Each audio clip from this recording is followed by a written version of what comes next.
So I welcome everyone to this webinar, and I want to say that we are glad to have you here. Why are we here? We all in the world have just witnessed a biting pandemic. The COVID-19 pandemic raged and is still raging globally. And it has claimed about 54 million people in the world. Life and living was disrupted. School was not spared. Education, the education sector was badly affected. Many schools, in fact, all schools had to close so that the pandemic would not be it will be curtailed to the minimal level. Yes, we understand that we are trying to safeguard our health, people's health. At the same time, education is being disrupted. While we are talking about education, we want to zero down on peace education, which is our focus, our main target for this webinar. How has that endeavor, peace education, how has that line of education been affected? That is why we are here today. And what do you think we can do about the peace education curriculum to align with this new normal that we are seeing? How has the COVID-19 pandemic affected peace education as a subject? And how do we think we can align the curriculum, to attune it to the new normal? All these and many other issues will be addressed. We have 3 panelists to do justice to our concern this morning. We have Dr. Tony Jenkins. He's the first panelist, the one that will speak to us first. We are expecting before 11. Dr. Jenkins, how are you? I'm very well, thank you. Sorry, you cut out just a second ago, so I missed the last 10 seconds or so of your introduction. Okay. You are welcome. You are going to fire the first salvo. Wonderful. So we want to hear from you a global overview of this peace education thing. How has it been affected by our COVID-19, and how does it behave in school curriculum? Oh, well, great questions. Yeah. Thank you. Thank you for the generous introduction. I have tremendous appreciation and gratitude for all the organizers of this event, but especially the work that is being developed now with the Nigerian Networking Campaign for Peace Education, who's sponsoring this event. And I'm also especially grateful for the work of my friend Collins Emo, who invited me, and the original convener of the network. He's been a longtime friend, colleague, and collaborator. So thanks again for the opportunity to be here. I hope I can share a couple of insights, but I'm more than anything, I'm here to learn from you. I'm excited to hear what my co-panelists have to say. So as you said just a minute ago, you've requested I provide a global overview of some of the challenges of incorporating peace education into school curricula in this COVID era. And it's obviously very kind of you to think that I might be up to this task, probably because of my kind of unique position working in a global level as coordinator of the Global Campaign for Peace Education. And certainly my role requires me to be quite vigilant of some of the challenges and the opportunities for peace education around the globe. But providing a global overview of such challenges is almost beyond my humble ability. While I have certainly some understanding of certain circumstances, I can't necessarily speak with authority about all contexts, especially not those that I'm directly experienced with or that I've had a chance to research in depth. As some people who have a background and knowledge in peace education would know there are no universal one-size-fits-all approaches to peace education. Peace education, as I think of it in my own tradition and working with colleagues from around the world, is rooted in more liberatory and emancipatory traditions, such as those that come from the work of the Brazilian educator Paulo Freire. It's very elicitive in nature. And its curricula, its contents, its inquiries, they're drawn from the experiences and the concerns of the learners, of the community, right? So they're deeply rooted in the social, political, and cultural context in which people live. And for most, this is a pretty radical orientation to education when compared to, you know, the typical formal school curricular frameworks that are a bit more standardized in nature, where learning goals are determined by, you know, educational policymakers with little direct input from those that they determine must be, you know, quote unquote educated. So this little critique here is not meant to imply that we, of course, should not attempt to integrate peace education into formal school curricula, nor pursue educational policy supportive of peace education, but it does beg us to critically consider the question of how, right? For starters, how should the learning goals, contents, and substance of peace education be determined, whether it's an era of COVID or not, all right? By whom should they be determined and for whom? And we must also explore the question of how that we go about integrating peace education. You know, a common approach might be to mandate it be taught as kind of a standalone subject in the school curricula. This, of course, has the potential to shape very instrumental learning outcomes and emphasizes a very teacher-centered approach to learning and supports the transfer of knowledge, typically at the expense of more autonomous relational understanding. So we may also wish to explore some other options as we think about integration kind of in a generalized way.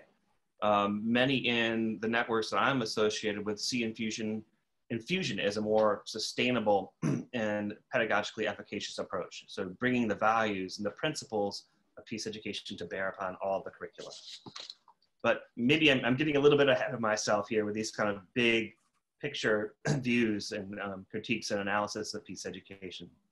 My intention today is to avoid making too many assumptions. At best, what I think I can offer are some generalizations based mostly on my personal informal observations, the conversations I have with my peers in the global networks and learning communities that I'm a part of.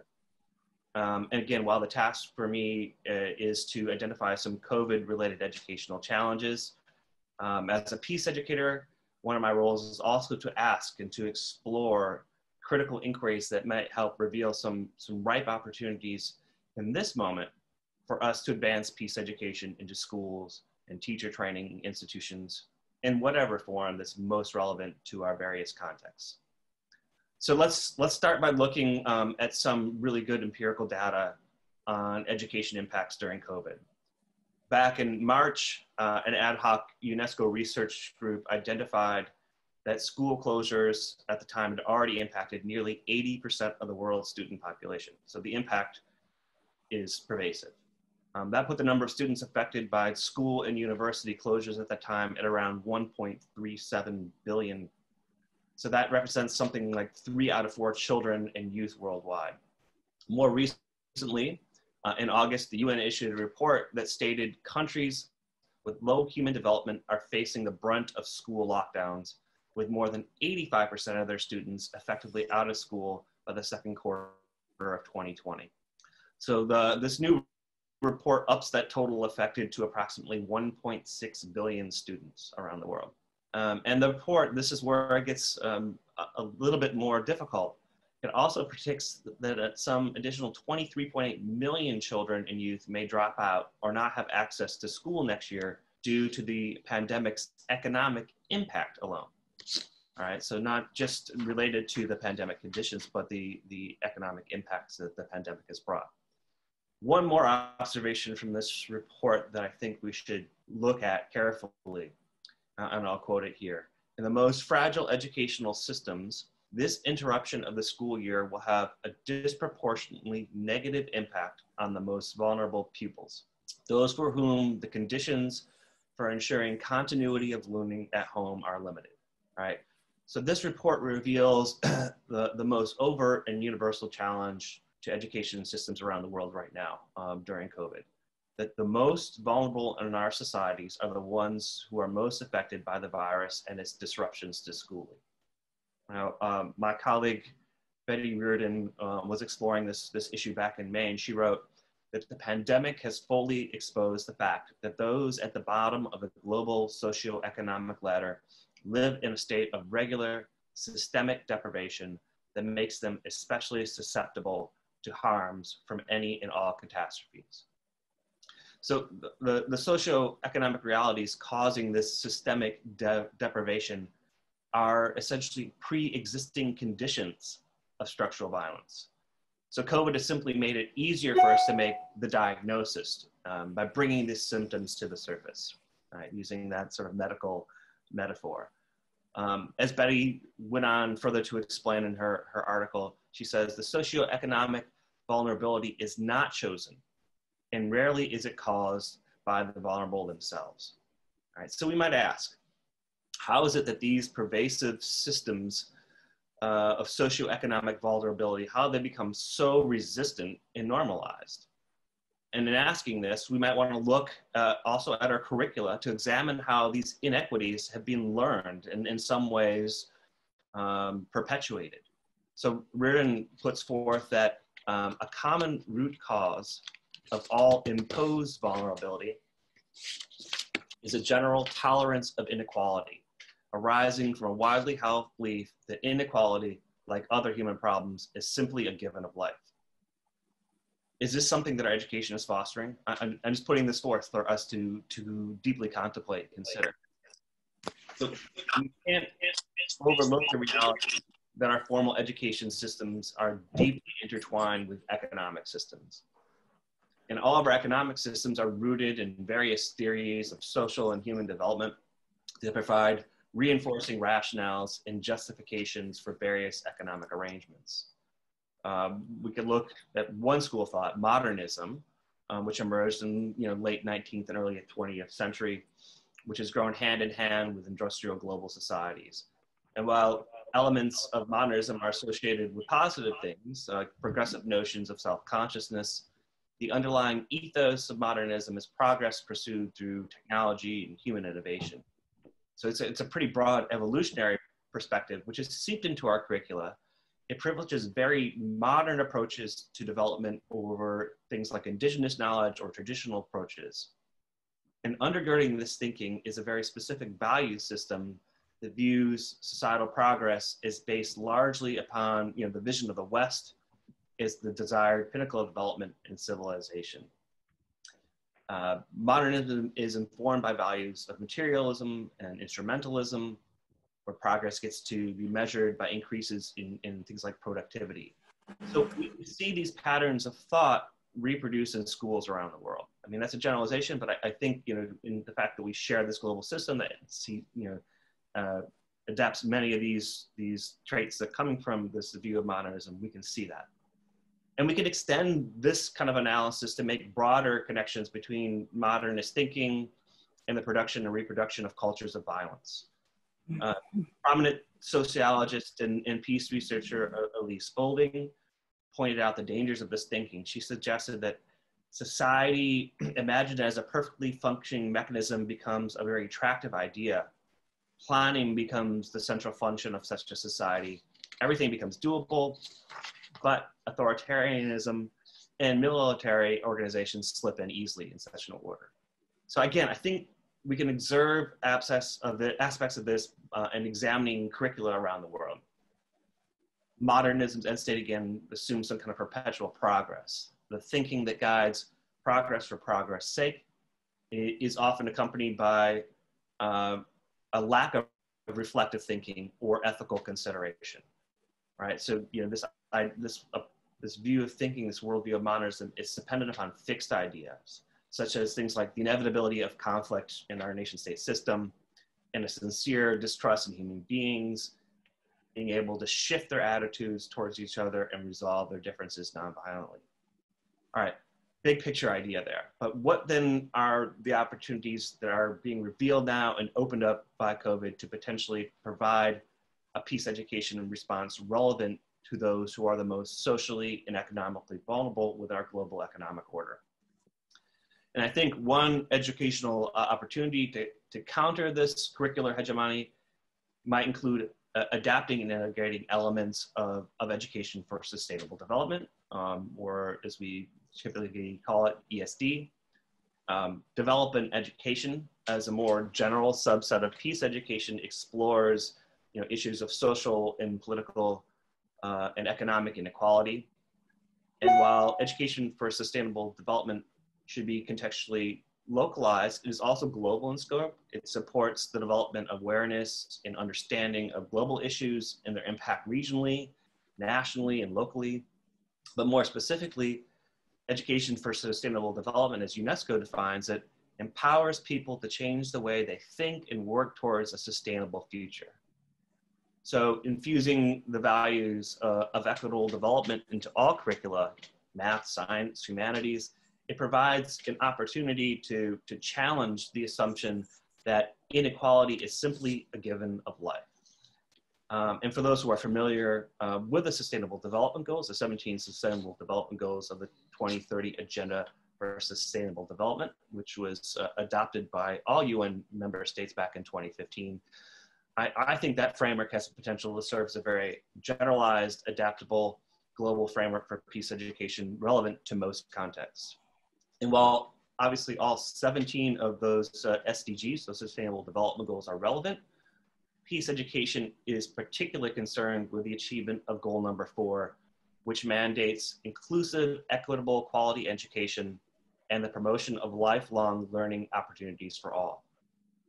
And one of the targets for goal 4, how we kind of measure those outcomes, specifically target 4.7, seeks to ensure that by 2030, all learners acquire the knowledge and skills needed to promote sustainable development, including, among others, through education for sustainable development and sustainable lifestyles, human rights, gender equality, promotion of a culture of peace and nonviolence, global citizenship, and appreciation of cultural diversity and of culture's contributions to sustainable development. Well, we have to be careful to avoid some of the universalism that's implied by these SDGs. I still think that the values underlying this target 4.7 can be easily adapted to a lot of different contexts. All right, so thus far, I'm attempting kind of a big picture analysis of some of the socioeconomic vulnerabilities brought on by COVID that might be responded with a framework such as education for sustainable development. But if we're looking at COVID, we also have to examine the increased vulnerability and the educational challenges experienced by those living in situations of violent conflict or in post-conflict contexts, or even living under conditions of structural violence. A good colleague of mine, Amada Benavides, a peace educator from Colombia, wrote the following back in April. Quote her, "There are those for whom, sadly, stay home is not an option. It's not an option for many families, many communities, due to the recurrence of armed conflict and violence." So here she is quoting the words of Goldman Prize winner Francia Marquez. And she goes on to say, "For her and other leaders, an eventual arrival of COVID-19 cases worsens the anxiety that these communities are experiencing due to armed confrontations." So Amada also cited a prominent journalist who observed that the other Colombia is a country in perpetual quarantine. I like how we're using this kind of metaphors, this COVID moment. We can learn from metaphors. People are fleeing and hiding because they know that here threats are faced. And I'm also struck by the analysis of people of vulnerable peoples and populations through the analysis coming from Jean-Pierre, I'm not going to get his last name right here, hopefully, Nagajimana Mama, a Rwandan psychologist. He reminds us that the 3-month period from April to July, right when the pandemic began to have its greatest impacts around the world and in different countries and communities, that this was a period in which Rwandans are annually commemorating the genocide against the Tutsi. And he writes that Rwandans are at such an unfortunate intersection. Not only are they mourning the more than 1 million lives lost, but they're also grieving for their inability to leverage the Rwandan community's cultural wealth to fuel their resistance. And he goes on, coronavirus is not only an obstacle to the regular commemoration activities, but also an overwhelming reminder of the genocide. In many societies that experience massive fear and collective heightened stress, the coronavirus pandemic may trigger stories that they think they have buried in their past. So, his recollections here remind us that peace education during COVID must work to develop awareness of the interdependence of these past and present traumas. And that's obviously a difficult educational challenge. The pandemic caused school closures, particularly in conflict zones, has disproportionately impacted the social and emotional development of young children. According to UNICEF, at present, some 250 million children live in areas affected by violent conflict around the globe.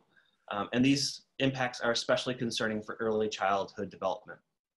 There's a network called the Early Childhood Peace Consortium, and they put out a report in June that noted, I want to read this passage, I think this is very important for us to understand, that measures to contain the pandemic, including movement restrictions, led to economic insecurity, which is likely to result in increased child labor, sexual exploitation, and trafficking, thereby perpetuating cycles of violence. Lockdown measures also increase the risk that children will suffer or witness violence and abuse. Furthermore, more children and abusers than ever before are online, heightening the risk of exposure to cyberbullying, hate speech, sexual exploitation and abuse. Childcare and social closures weaken or eliminate important early warning mechanisms for child abuse and neglect, detection, and reporting. Hence, there's an urgent need to protect children from violence amidst the pandemic. I just want to repeat that line here. This idea that these closures are perpetuating cycles of violence, particularly amongst children. So, what's clear from this Early Childhood Consortium's report is that we must protect and prioritize investments in early childhood development programs and services during the global pandemic. We need to prioritize those part of our educational responses. We need to ensure that gender equality, inclusion, the empowerment of children, the empowerment of parents and caregivers and families and communities, that they need to be at the center of the COVID-19 educational response and recovery efforts. We can't overlook the importance of early childhood programs and services in promoting the culture of peace and sustaining peace. So the question is, where are we now? Over the past few weeks, students all around the world, depending on where you live, are beginning to return to school. Some have returned to face-to-face instruction. Many in more privileged contexts have resumed virtual instruction, and still many more remain under various aspects of lockdown.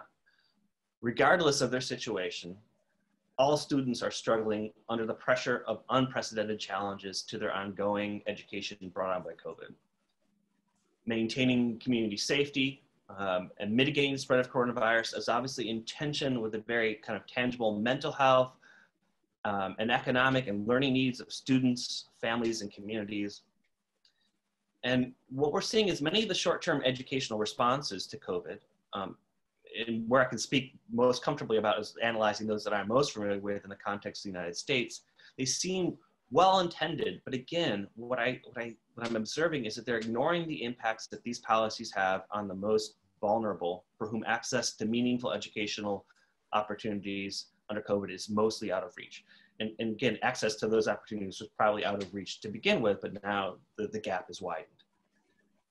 And what I'm hearing is a kind of a recurring mantra amongst many educators, parents, and school administrators in the US is that there are, quote unquote, no winning choices during COVID, between returning to either, face-to-face learning or the virtual alternative.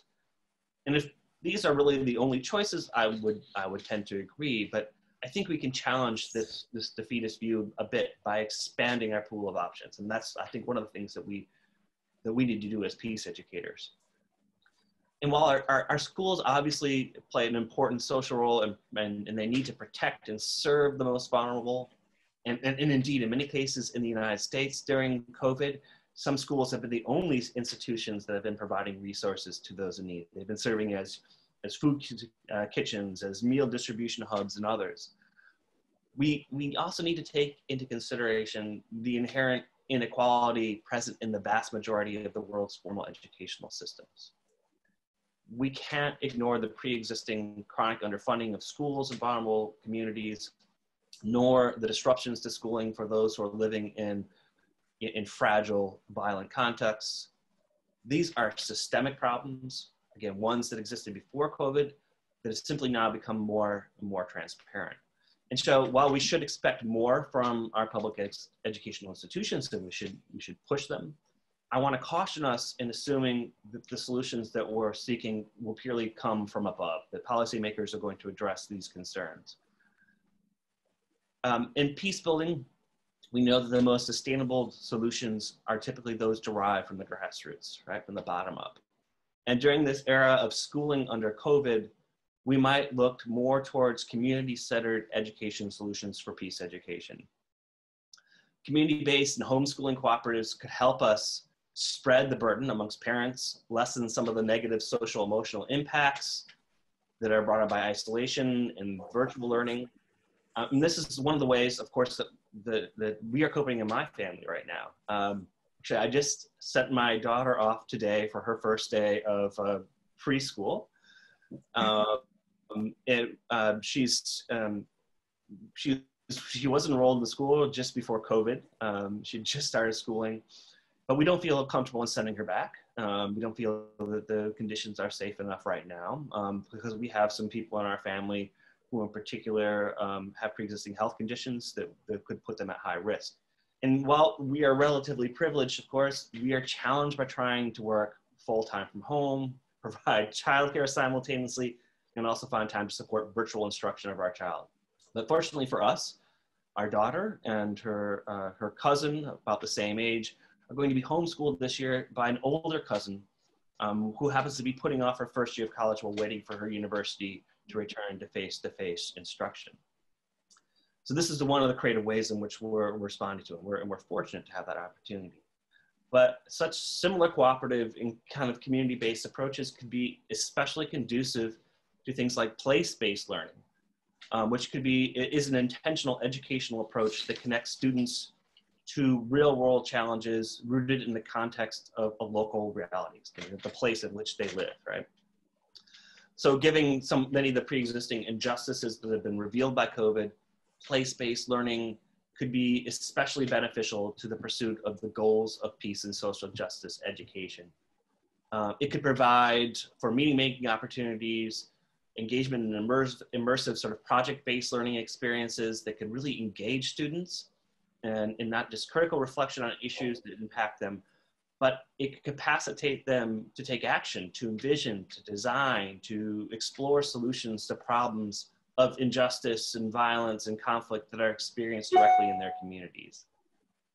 This may not be an approach that's perfectly suitable for all contexts, but I'm putting it forward because I think it illuminates some of the strategic, critical, and imaginative thinking that may be needed to resolve both some of those short-term educational challenges that I've been outlining here presented by COVID, as well as the ongoing systemic failings of formal schooling, those pre-existing conditions I've been trying to describe. So I guess I'm almost last thought here. I mean, please, I was going to say, please round off. Yeah, this is my last. Your time last is fine spent. Yeah. I've shifted this a little bit from a talk describing challenges and opportunities for incorporating peace education, broadening this kind of bigger framework around vulnerabilities. And you mentioned the idea of new normal, so I just want to close with this. Many politicians are continuing to support, these kind of policies and agendas to get us back to normal. And we have, I think, the responsibility as peace educators to critically examine what that means, right? In late May, you're probably familiar with this, the Latin American Council for Peace Research issued this beautiful manifesto for a new normality. And that manifesto argues that the virus does not kill as much as the perverse normality to which we strive to return. Or more bluntly, it says the virus is a symptom of the sick normality in which we live. But the manifesto also puts forward an ethical and just vision of a new normality for us to strive for. So what I want to ask all of us is, when COVID is over, what standard of education do we aspire to? Who should enjoy it? And how might we achieve it? So let's not be content with instrumental changes to the curricula. Let's envision, design, and establish more preferred systems of education that integrate peace education, infuse it more fully, that assure peace and dignity for all, especially those who are the most vulnerable. That's where I want to wrap up. Thank you. Thank you very much, Tony. That was a very beautiful one. We thank you for the global overview you have given us, even citing examples of Rwanda, the impact there, the seemingly a second experience of genocide and all that. Now, we will not allow people to ask questions for now, because Dr. Albert is waiting in the wings to take her turn. So I want to implore all participants to please wait till after the second presentation before you ask your questions. Keep your questions somewhere. You'll be allowed to talk after the second presentation. So Dr. Albert, if you are there, we are ready for you.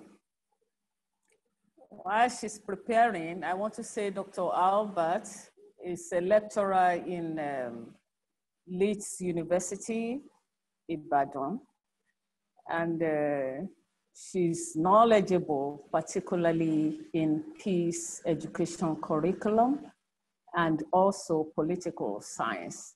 So I want to tell you that this terrain is her tough. We're expecting her now. Dr. Albert, if you're there. Okay, while we are waiting for Dr. Albert to join us, please, if you have questions, let us begin to ask.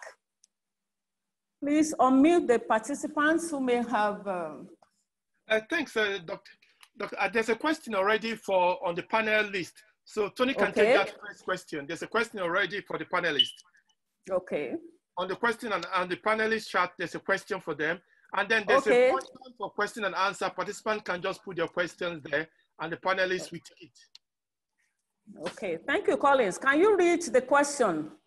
So okay, read the question. Okay, the question is this, it's from Cordelia Adamu. He says, I'm an educator in the non-formal education sector.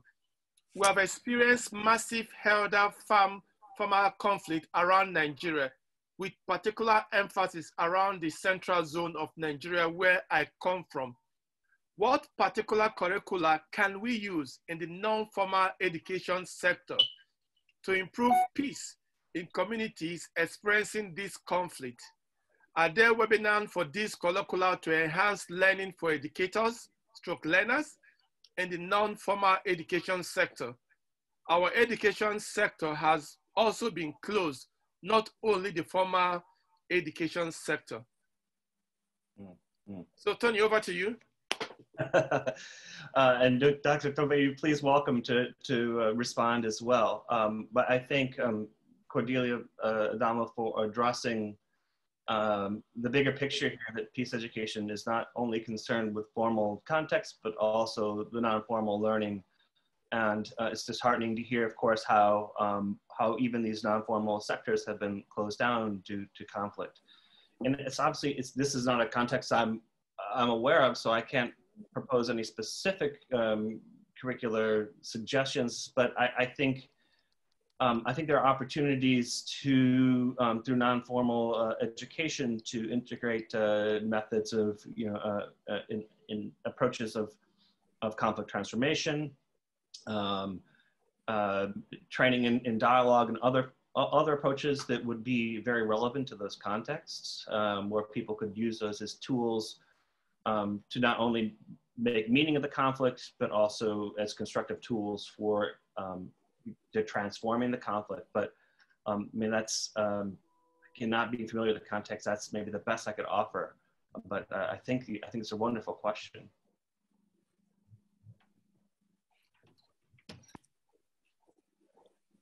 Thank you, Tony.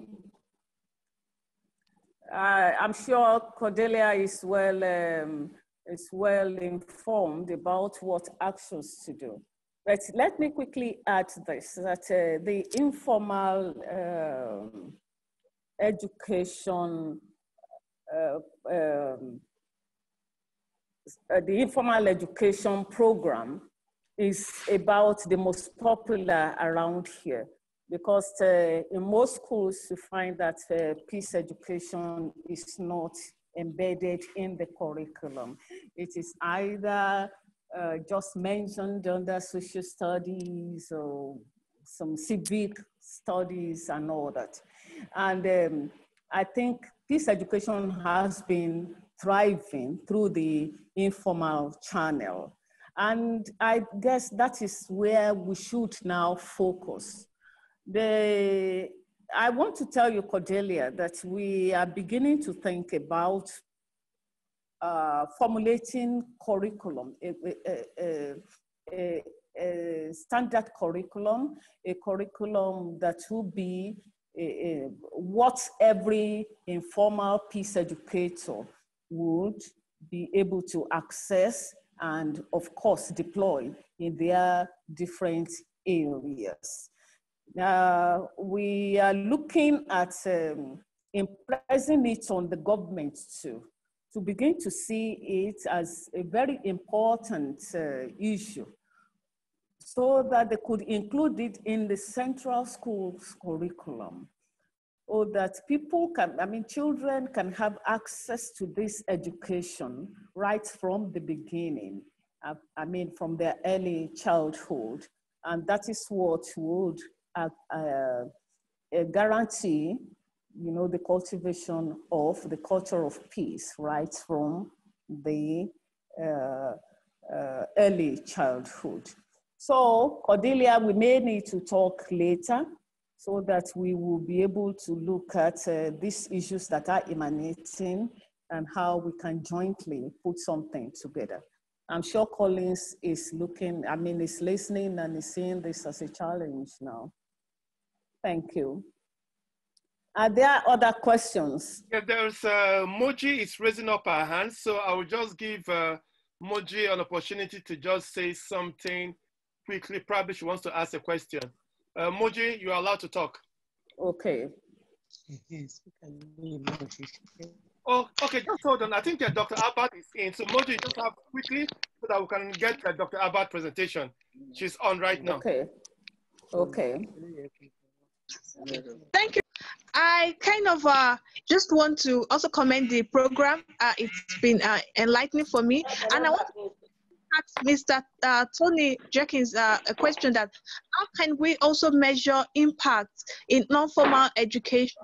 When for us that are organizing community-based education for young people, how can we begin to measure the impact of learning on young people? So maybe you can just give a dare on that. Thank you.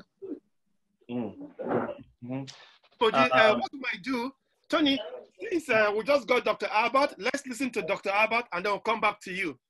Good. Dr. Albert has been struggling to get in, but now she's in. So let us get her presentation, after which we'll come back to you. If that's okay, Tony? And I think that's a question that we could all try to answer. Yes, everybody will contribute to that too. Yes. So Dr. Albert, you have the floor, please. Dr. Albert, you have the floor. Good afternoon. Good afternoon. I believe Good afternoon, ma'am. Yes, you are. Thank you very much. Good afternoon, everybody. Thank you very much for having me. Yes, we realize that we are not actually handling the art its effect on schools education. And we realize that the effect, other aspects of education, the medical, we can spread it to other departments. We can say that death rates on people, we are looking at people are unable to travel nationally, closed down, in economic institutions, everything are closed down. But my friend wants to look at its effect on school, on students, on our educational system. We want to look at how we can upgrade from where we were before to what can accommodate what we should be doing at this time in the history of the whole world. So now I want to look at the issues and challenges of COVID-19 on our various schools. The first case of COVID-19 that we have in Nigeria occurred in February 2020, and this led to the closure of schools all over Nigeria from March 24th. And this actually affected most schools, either totally or near total. And when I said totally, some schools are closed down completely. You can have the examples from federal universities, some state universities. And when we are talking about near total closures, we are talking about schools that actually closed down, but one way or the other, we work around the closure. We work around the closure by continuing the academic situation of our universities, from where we stopped before the closure and from what we should be doing now. Like in my own university, when the school closed in March, the middle of the 5th week of learning, so we continued in April. In the first week of April, we continued to teaching. We continued to make contact with our students. We continued to interact with our students. We continued our lectures. Then we look at the general closure on the impact of general closure on students, on teachers, on families. We realize that at the beginning of this problem, most of us are undecided. All we were all particular about is stay indoors, make sure you are safe, wash your hands, restrict your movement, limit interactions, here there. But all this had one effect on the social conflict in Nigeria. Gradually the social conflict started escalating one way or the other. But at the same time, as we are conscious of keeping ourselves safe, we are looking at how to reduce social conflicts within the country. And this is one of the reasons why we have to look at how peace education can help us to do things differently during this period. Hence, as we deal with the issues and challenges, we are also reducing the chances of future closures in Nigeria, or future conflicts in Nigeria. And one of such moves is to engage youth positively.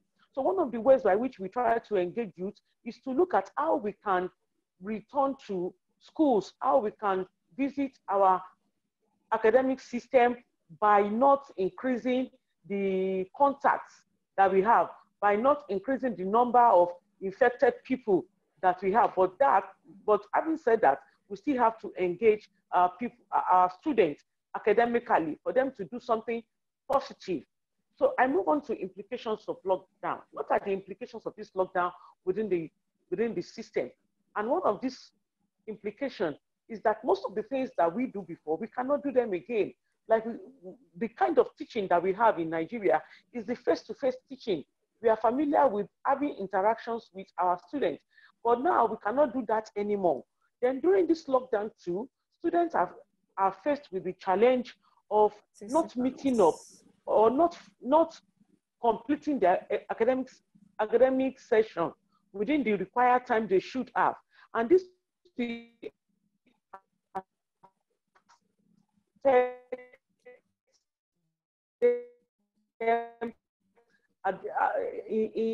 in the larger sense, when they want to say they want their employee to be within a particular age range, but when they spend longer time in the university before they finish their academics due to strike, due to lockdown and things like that, they will not be able to meet up with this age range.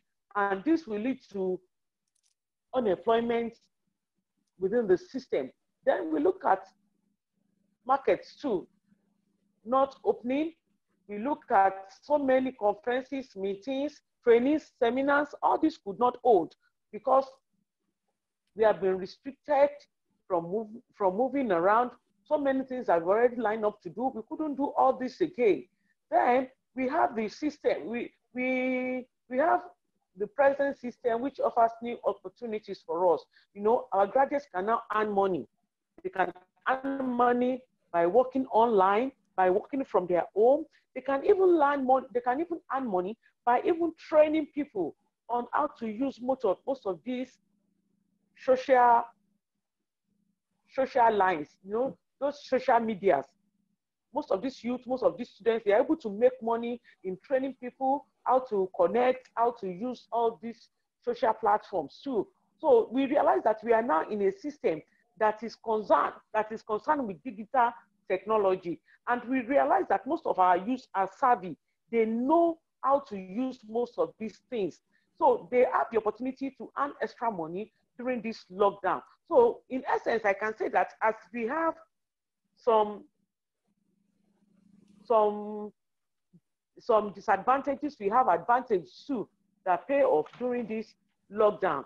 Then I want to look at the issues and challenges that we face during this pandemic era. You know, during this COVID-19, there are a lot of challenges to the current pedagogy in Nigeria. When I say pedagogy, I'm trying to explain that we have to do things in a new way from what we were doing before.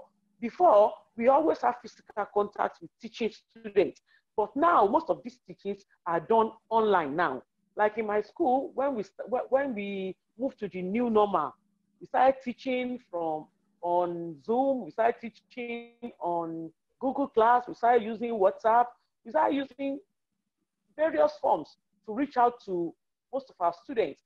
And we realized that while we lecturers are teaching from our computer, our students connected to us on their phones. And at the end of the day, we're able to establish contact and we are able to teach. And we realized that all the physical assessments that we were doing in classes, we were able to do them online too. Then I want to say that COVID-19 has suggested so many things to us. And one of these is that we have to revisit our curriculum. Our curriculum has to change from what it was to what it should be now. And what it should be now is that our curriculum should meet market requirements. What are these requirements? What are expected from students? What do employers expect to see in the person they want to employ? What are the things that they expect them to do? We see that we have to do the things differently from what it was now to the new normal. We have to change our curriculum from what it was addressing in the last 20, 30 years ago. It has to address something different now to the new normal now that we are going computer literate, that we are going digital now. So everybody had to step up. We have to refresh our memory. Then we have to realize that most of these our students that we are teaching, that they are well savvy, they are well knowledgeable in using all these digital appliances. They know how to connect, they know how to use this internet, they are well informed about ICT. So it is now left to us lecturers to now step up on how to meet up with these challenges. And I want us to even remember that most of the students we have across board now are referred to as millennial children. And these are children that are born from the 1980 to the year 2000. Most of these students are referred to as debt age students. They are seen as digital students. They are called millennials. And when they refer to them as millennials, it means that they grow up in a divided society. They are born between the year 1980 to 2000, and they dominate the social media. You will see them on various platforms. They are there on Instagram, they are there on Twitter, they are there on Go, they are there everywhere. They are always present 24/7. They are working on it. They know how to maneuver all these systems. They know how to handle, they know how to command all this. You know, they are the kinds of guys that you will see that will wear dirty jeans, they will wear rag jeans, they will have Afro hairstyles. You know, you will see them in various fashion trends to show that they are trendy. They are always there. And you will always see them. They are very confident in themselves. They are ready to challenge their teachers. So they are the kind of students that will always stand their teachers up. Before any lecturer can go to class, you have to be prepared. You have to harm yourself academically, so that when you are asked any question in class, you will not be thrown off balance. So these are the kind of students we have now, and they have high expectations. They have high expectations, and their achievements are very high too. They always propel for good things. They always project to do good things, to have good things, to get things done within a short time frame. So as lecturers, our role is to bring the best out of these students. It's not that we should silence them, but we should encourage them to find themselves. We should encourage them to stand on their feet. We should allow them to freely express themselves, as long as they not do anything that will actually offend the school system. Now, I want us to visit our curriculum. What are the kind of what the new curriculum that we are using now? We need to revisit our curriculum. We need to refresh our curriculum. We need to update our curriculum.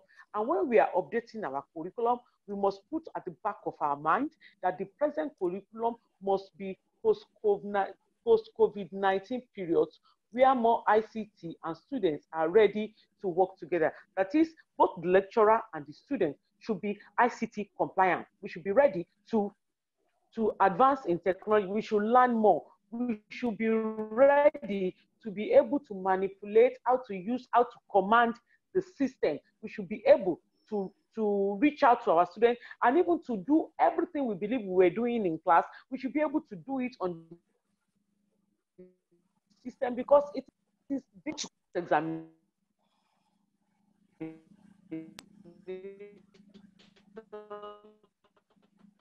We can even set our system at this facility at stake.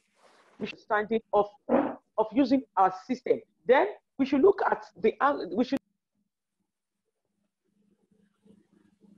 COVID-19 alone, but we should be able to make our curriculum to be tolerant. We should be able to make our curriculum to be tolerant, and we should have lecturers that are committed, and our lecturers too should be apparent to get money. So we have to look at how we are going to work around our curriculum to be working. Our curriculum has to be dynamic. Now I want to discuss where we are now. Where we are, the present economy abroad to teach. When I want to make our university system attractive, we have to make our curriculum attractive to students. We have to make our educational environment attractive to students. Then we should be able to give value for money. We should be able to stand up and say, okay, what they get outside the country academically, we should be able to provide too. We should step up on the way we teach, on our curriculum, our facility, even the practical aspect too. We should look at all that too. Then we are faced with another situation too in the country. Most of the students that are off airport visas are not granted. They were not allowed to come into the country. So we have to look into this too, that since these students cannot travel abroad, we should be able to look at ways by which we can help them and accommodate them into the system. And most institutions in United Kingdom and United States are even saying that students can stay where they are. They can stay in their various countries and link up with their various universities outside the country to join their various classes too. So if students can stay in Nigeria and link up with universities abroad to receive lectures, it means that university within the system too, we should be able to do better. We should be able to link up, and we should be able to link up with our students and improve on our teaching too, irrespective of the location of the student or irrespective of the location of the university. We can conduct our students, we can give them assignments online, we can take attendance, and they can participate and even share their own experience too. They can make their own contribution online too. So in Nigeria here, many institutions are actually preparing for resumption now, but we need to do so many refresher courses too. As we are preparing for resumption, we have to come up with some training courses for students as well as for lecturers too.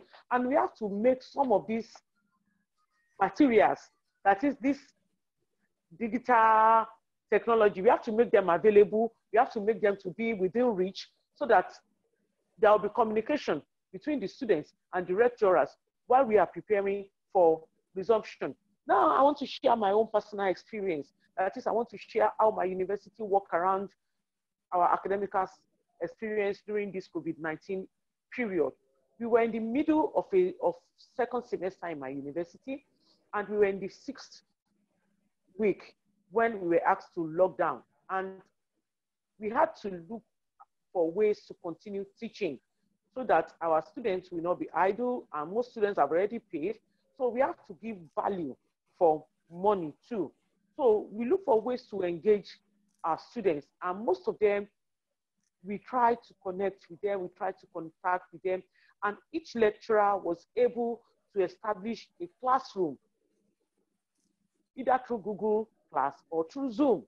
So we tried to establish a class for each of the courses we were teaching. And on such platform, we were able to take attendance, we were able to take contribution from students, we were able to post pictures, we were able to post materials, and we were able to receive feedback from the students too. And funny enough, we even throw banters when we are teaching online. And we realized that there is little that we were doing in class that we couldn't do online. We realized that most of the things that we were doing in class, we were doing them effectively online. We are teaching. Students are making contributions.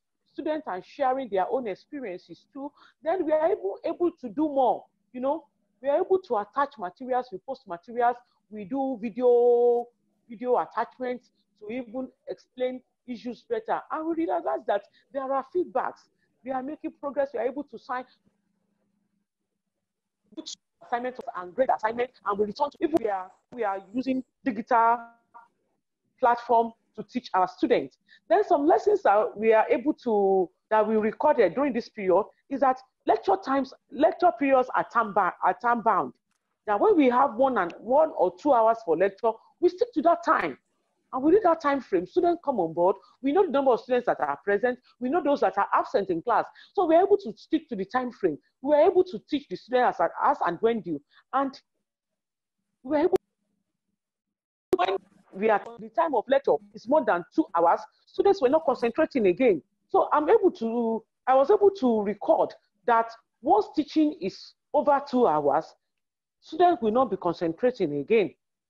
Then I also realized that each university, we need to have a broadband internet service, because most of the time when we are lecturing, we always have bad network, bad reception. So most of the time, the lecture period is not flowing effectively as it should be. So, but when each university is able to have their own broadband internet service, there won't be disruption of communication while lecturing. And if this internet connection cannot be spread across board, that is maybe to lecturers and students, lecturers should be able to have this broadband connection without any interruption while teaching, so that communication will not be caught or will not be disrupted between the lecturer and the student, and students will not lose concentration while teaching. And I also discovered that both lecturer and students, we need orientation on how to go about this new technology. Like in my university last week, we had a refresher course on how to use new modules to start teaching in class. And we realized that there is a lot we can do on this system. There's a lot we can do during this new normal, that we can teach, we can give assignments, we can grade, we can do examination, we can share notes, we can share information. And the climax of it all is that students can always refer to previous classes. Students can always refer to voice notes. Students can always go back to previous topics and listen to it, play it over and over, and even connect to the class and understand better and be able to raise questions on what has been taught. Then the issue of students not having notes on any particular courses has been erased off. Then I realized that parents too can effectively monitor their children or wards too. Here, parents can monitor when their children listen to lectures, they can monitor the notes, they can see the progress their words or children are making in listening, in attending classes, and making progress with the school. So I realized that we have to change from our old system of learning, from our old system of curriculum, and update ourselves to the present issue now that COVID-19 has opened our eyes now. And there's a lot of gains from this experience that even after this lockdown, we can still improve more on this, that we can have many online students, just like the overseas countries. We can have so many online courses. We can have online students that students can be studying even from their homes, from their convenience, from their comfort zones. And this will boost the population of the students. Like most federal and private universities, you know, we are business oriented per se in some way, because when we have students, we have the opportunity of getting our salaries being paid.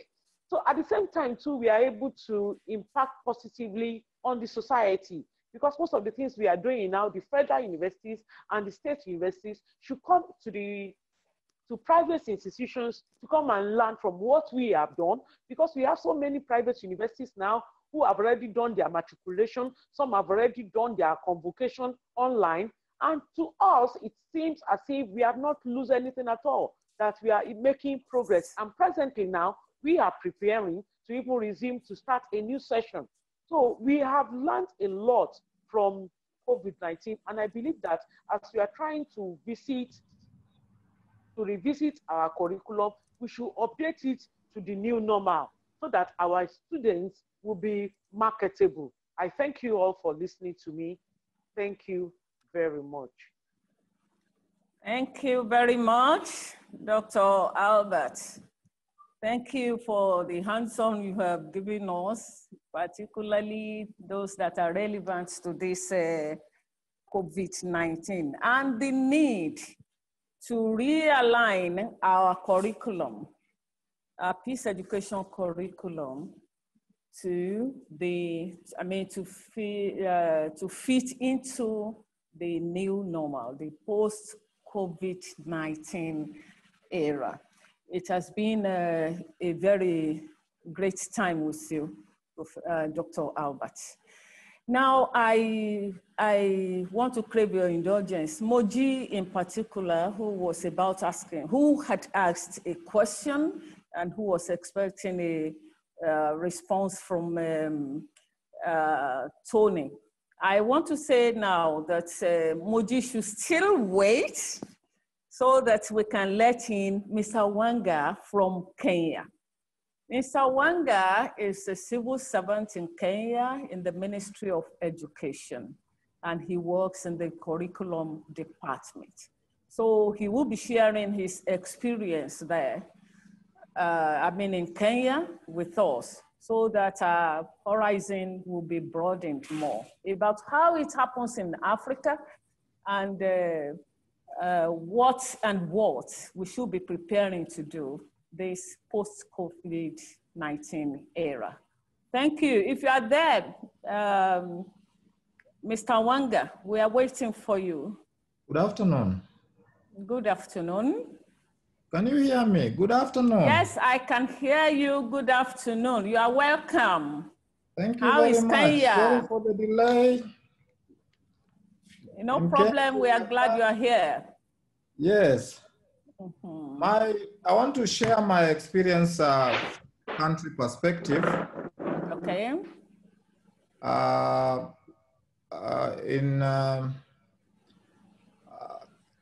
The outbreak of COVID is an unprecedented public health crisis affecting all countries. The response measures will continue to have significant impacts on education, health, and the well-being of the people. And it estimated that over 20 million jobs will be lost because of the COVID. And education is one of the key social services providers in the country. And if our children are not going to school, then we are facing a major problem, especially to children from a humble background. The inequality is widening because most of the learners from humble backgrounds get their education. It's only education that supports them. In Kenya, the COVID was confirmed first on 13th March. And as I speak, all our educational institutions are closed. All our education institutions are closed. And for a better part of from March up to July, we've had most cases concentrated in Nairobi, Mombasa, and border counties, because on Tanzania border, Uganda border, like a county like Busia and Kajiado. But we thank God that the trend has gone down. Now, COVID is affecting the social status, the status of conflict and violence.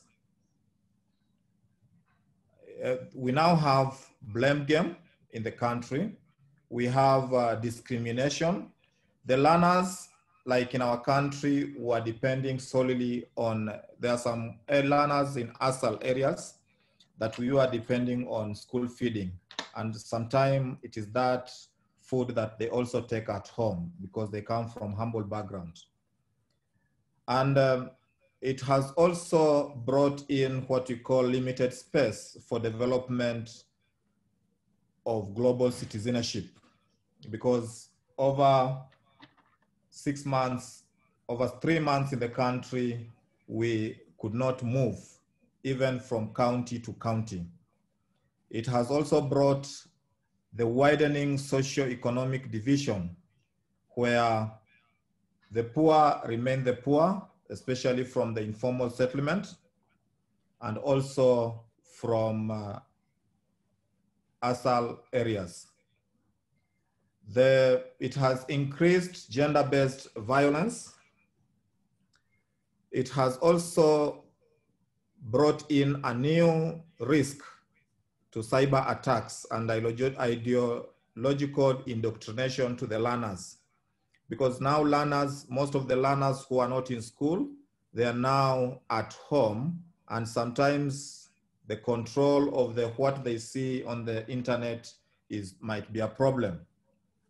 However, peace education, as in the curriculum, we need to rethink and realign the curriculum and use technology to ensure that a curriculum continues. This is because if we are going to have learners not going on with their education, there is a likelihood of dropout rates increasing and out of school children also increasing. This will mean that we'll have a problem in future of peace and conflict rising up. Because a learner who has not gone to school, a learner who is over age, and you maintain him in school, there is likely to have problem, and therefore need for policy shifts in terms of curriculum. As a country, we are adopting e-learning, and e-learning in the sense that we are looking at the technology in terms of access to technology. For the last 3 years, we have supplied devices to grade 1 up to 3, and the country is now going to supply digital devices to grade 6, grade 4 up to grade 8. We have not achieved much curriculum using technology is concerned. We have the Kenya Education Cloud, which was meant to provide a repository center for us. The teachers are supposed to prepare their material and share it online, and therefore some teachers can download some material from other areas. We have made strides as far as teaching of science and mathematics is concerned in the country through the Center for Mathematics for Africa on Science and Technology for Africa, Center of Mathematics for Science and Technology for Africa. That center has continued to engage teachers over this period and teaching them new methodologies. As a country, we are thinking of having access to technology. Therefore, that is why we are distributing devices to all learners and also building ICT labs so that teachers and learners can come together and share technology. But also we have a strategy that will ensure that curriculum is delivered via technology. Some of our universities in Kenya have been able to offer their classes to our students in the university who are at home. They are providing bundles to the learners so that they continue with their studies. Some have also been able to offer exams to our to students in the university. We are also planning to have professional development of teachers going on via technology. So to address the issue of peace, it is only when we adopt technology and keep our learners busy, that is when we can be able to ensure that education, that dropout rates are reduced and have learners being peacemakers. This pandemic has also offered an opportunity to use children and young people as a resource for promoting peace. We have started a program called community-based learning, where learners within their communities, we engage 15 learners per center, where a teacher from that area, she or he doesn't have to move from where she stays or where he stays, and using the provincial administrators. In our country context, we call them chiefs. I don't know what name you give them to such administrators in Nigeria, but in Kenya we call them chief. Using that Ministry of Interior, we are able to bring learners from that area, put them at one place, and train them on the effect of COVID, life skills, and so that we can reduce teenager pregnancies. One issue that has been made possible is that when these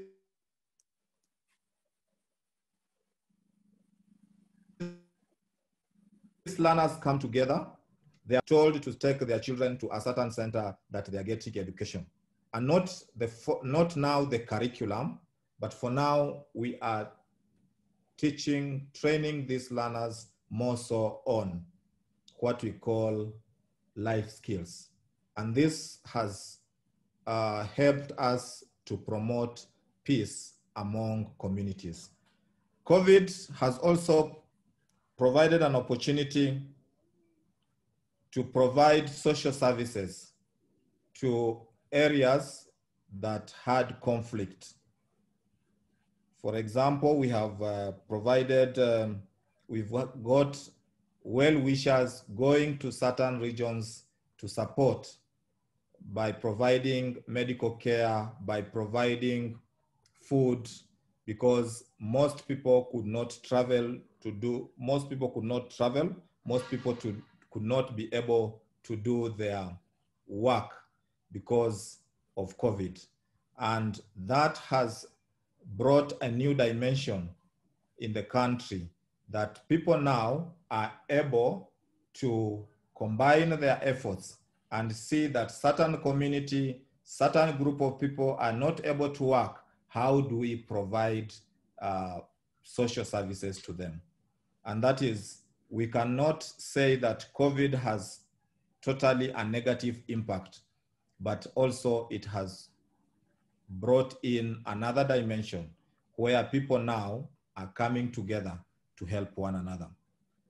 So in the context of peace, we need to rethink on the curriculum implementation and utilize technology to ensure that learners do not stay long out of school, because chances of these learners dropping out of school, chances of these learners going to do all kinds of jobs to earn a living might increase. And we are not sure that when we open schools, if we have all the learners in school. Thank you very much. Thank you very much, Mr. Owanga from Kenya. Yes, it seems everybody is hankering on the same issue of the curriculum needing to be realigned to meet with the current situation. And living, life and living after COVID-19 pandemic experience. Thank you. We have heard from Mr. Owanga. He has given us insight into how Kenya was able to manage education and, you know, the use of technology to educate the students while they were out of school and all that. Now, I don't want to talk too much now. I want us to go to question and answer. I know many people have questions already. I cited some on the Q&A section. So I want Collins. Collins, are you there? Collins? Yes, I'm with you. Okay. I want Collins to help us with the question and answer session. Moji should be first, too. You know, he already is on the line. All right. So let's have more ahead. Allow other people to talk. We are not restricting you to questions alone. We want your insights. We want your contributions too. Thank you very much. Thank you, Dr. Kwe, for the facilitation. I think at this session, we just go to question and answer.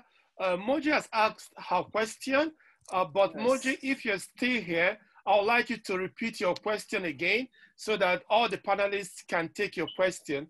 And then, you know, in the Zoom function, we have the question and answer section. You can type your question there and we'll read your questions. We have about 4 questions at the moment, actually 6 questions for the panelists. Okay. So the panelists, please look at those questions while we call on Moji to please ask a question. Moji, are you there? Okay, thank you. Yes. Thank you very much, sir. We were talking about non-formal education and in the context of peace education. And I am one person that has been conducting peace education at the grassroots level for young people. But I'm also kind of want to know more about how do we measure the impact of learning of non-formal education, because sometimes it's also kind of difficult to actually know the impact of learning on them. So maybe there is a kind of standard technique to know how to measure the impact of learning. And also I want to ask also, I know that Dr. has talked about the students. He didn't really give us the limitations of this online learning. I know there are so many positive aspect to it. What about the what are the shortcomings of using this online learning, and how can we help to overcome it? Yeah, thank you. Okay, thank you, Moji, for your question. Okay, now we turn on to the panelists to just briefly address Moji's concern and question. So Tony, Dr. Albert, and Mr. Sebastian, in that order, please. I'm not terribly, an expert on assessment in non-formal context. I don't think there is, a standardized approach. I think there is a tremendous burden, placed on non-formal educators to be both teachers, knowledgeable experts and pedagogues, and knowledgeable of their circumstances, and also simultaneously researchers who are able to assess and evaluate the learning and impacts on their students. I mean, I guess maybe the short answer for this is to maybe explore some aspects of participatory action research, finding ways to involve students is sort of, co-investigators, co-researchers in the work that you're doing, addressing specific conflicts or whatever it might be that you're doing in these specific contexts. Because students are actually really good researchers. We can kind of train them in those skills really early. And I think that's one strategy. But I think my co-panelists may have some better ideas and better responses. All right, thank you very much. I'll call on Dr. Albert, if you want to contribute to that question, please. Yes, I want to talk about the limitations of online teaching, just like Muji asked in the question. And from this, I want to look at it from one, the bad internet connection. Like I said, that universities need to get their own broadband internet connection so that there won't be interruption while teaching. And I want to look at absentee students too. It's not as if we have 100% attendance of students while teaching, but we realize that students that are always serious in class when we have face-to-face teaching are always present online to continue teaching. So now, when we are doing online lecturing, I believe that parents too should be interested in what their children are doing. And when parents show interest in what children are doing, such absentee students will be able to come on board too. Then one of the limitations of online teaching too is its effect on indigent students. It is not every parent that can afford to get his or her children or ward a computer or a standard Android phone or iPhone.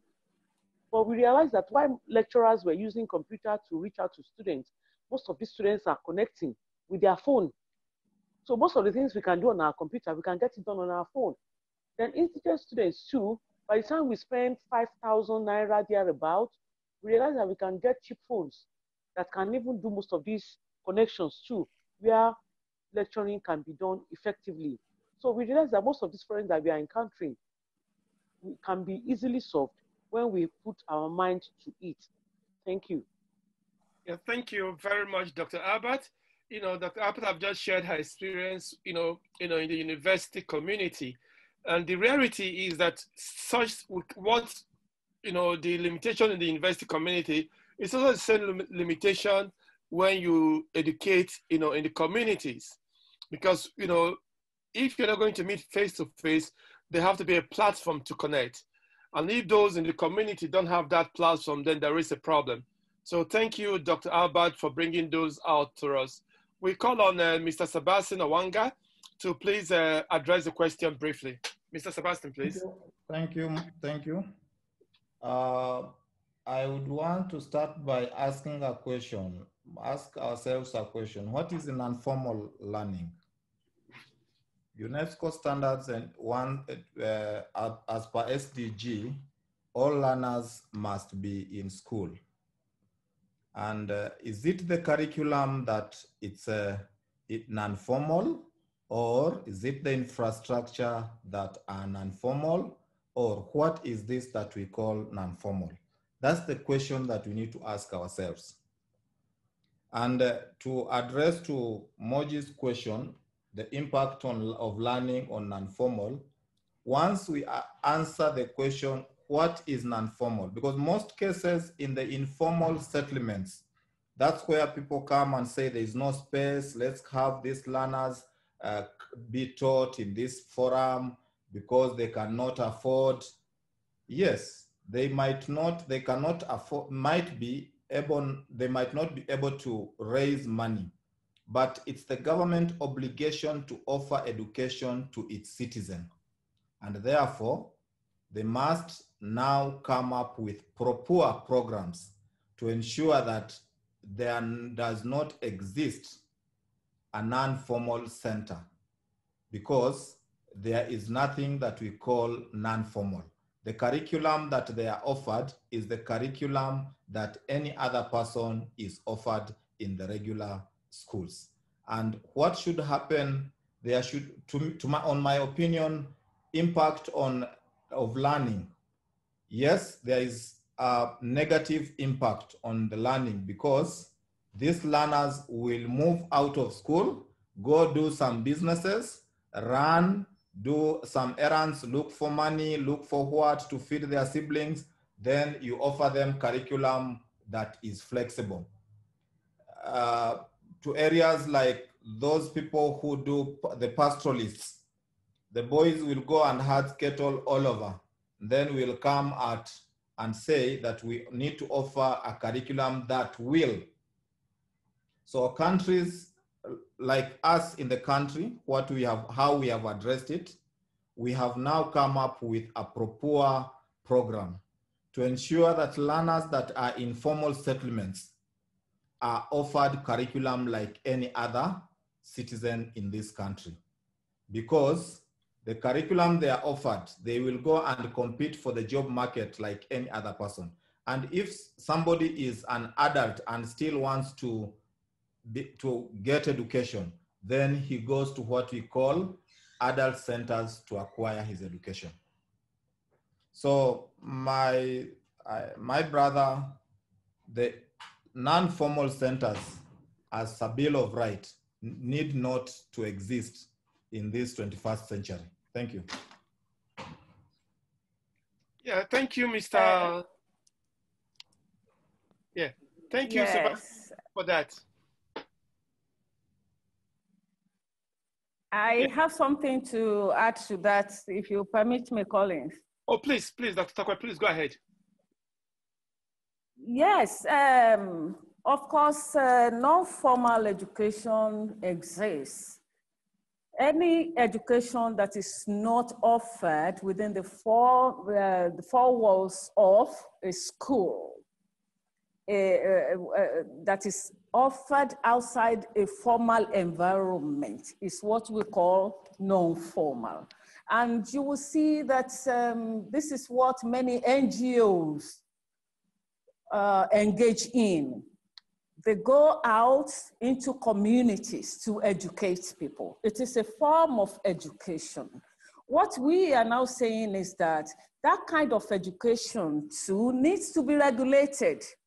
When we have people of like minds, experts in curriculum, peace education curriculum, come together to at least have a curriculum, to develop a curriculum that can be used at informal levels. And this, in fact, this entails a lot. Apart from creating this curriculum in a formal language, that is a language that is spoken by all, the official language of the country, such a curriculum will still need to be translated into the local languages so that even local people can grasp what is being said. I cited an example of Nigeria. Most of the peace education activities we have been done informally. They have been offered at non-formal level. Even the ones we do in schools, you see that they are not ingrained in the normal school curriculum. It is maybe after school hours, students will just create maybe 30 minutes or so to listen to you, what you have to say on peace education. That is not adequate. And that is why I think such a thing should be regulated too, just as Moji is clamoring for. I hope, and I'm still thinking, that some of us will still need to work on that so that we can hand over a curriculum that would be used suitably at the informal setup. Thank you. Yeah, thank you, Dr. Tope, for that intervention. I think what this is telling us is that maybe sometime we need to have a discussion between formal education and non-formal education. And non-formal, exactly. Yeah. So, you know, because we have to look at that debate, the need, standard, and what exactly do we need to do? I understand where Mr. Sebastian is coming from, in the sense that, do we actually need it? Everybody needs to learn. And then we're also talking about, you know, learning based on the need of a specific people. I think that's quite an interesting debate, which we will address in maybe subsequent webinar where we look at this issue, non-formal education and formal education. Is there a meeting point? Should we have a need to develop curriculum? Collins. Yes, Mr. Sebastian. Collins. And with you, go ahead. You need to define what is offered in non-formal. Is it the curriculum? If it's curriculum, then the curriculum experts need just to make it flexible so that these learners are not disadvantaged. But if they make it flexible, it doesn't require 4 walls.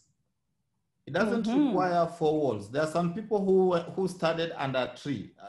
In some areas, like in our country, some areas where pastoralists are, some people have studied under a tree and they have put blackboards and still offered. What we need to do is that, do we need 8 hours in classroom, or we can offer the same curriculum in a flexible manner? Those are the questions that in the next discussion we need to be looking at, because we still have an issue is on what is real non-formal. Thank you. Can I agree with you. Yeah, Tony, go ahead. Yeah, I'm just going to jump in on this. This is a really fascinating conversation. And maybe there's a couple layers of non-formal that we have to make a distinction with here. So we're hearing a level of kind of non-formal describing just education, maybe even an adapted version of a formal curricula offered outside of the walls of a typical school.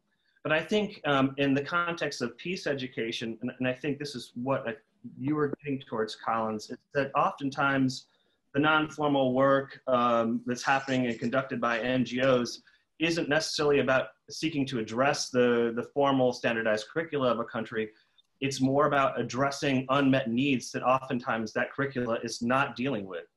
And this is one of the things that we see around the world, is that most of the peace education developments are started and launched at this particular level. So they're addressing very specific realities, issues, conflicts, and challenges that the formal curriculum is simply not set up to address for various social, political, and other reasons. I think often of the case of Colombia, where years and years before the recent peace accords were launched, non-formal educators were working in former guerrilla-controlled, FARC-controlled areas, conducting non-formal peace education work. And the importance of that is it led to the development of learning goals that eventually became adopted into the formal curriculum. So sometimes the non-formal work that happens at NGOs is not just outside the walls of schools, but outside the goals of the formal curricula, helps to establish the foundations for the possibilities of integrating peace education into the formal levels. And so a big challenge is looking at the relationship of these kinds of non-formal NGO-led kind of educational efforts in their relationship to the formal, and how can we increase that dialogue amongst those different levels. Yeah, thank you, Tony. I think it's really getting exciting because what I can see happening is a question of definition, a question of boundary, a question of relevance, a question of more like looking at does one replace the other? You know, you talk about online learning, and we'll talk about classes that shouldn't be long because of, you know, attention span. And I will say, how many of these is equivalent to having a face-to-face class? So we need to start looking at the same thing when we talk about non-formal education, what the purpose and what do we hope to gain. But I think we'll leave that for another discussion. But I think it's a very, very important discussion where, you know, I think we should have. I understand the lens from which Tony is looking at it, and understand where Mr. Sebastian is looking at it. If I understand Mr. Sebastian is talking about, you know, how do we equate what you do in the non-formal sector to what exactly is expected in the curriculum? Are they the same? Does one take the place of the other? If one is taking the place of the other, issue of standard and issue of, you know, there's a whole lot of issues that need to be discussed. But like I said, you know, we'll leave that for another session so that we can get the lot of people that want to speak and put questions to answer. So I will call on Mr. David to just talk for a minute, you know, on issue of access. David, please.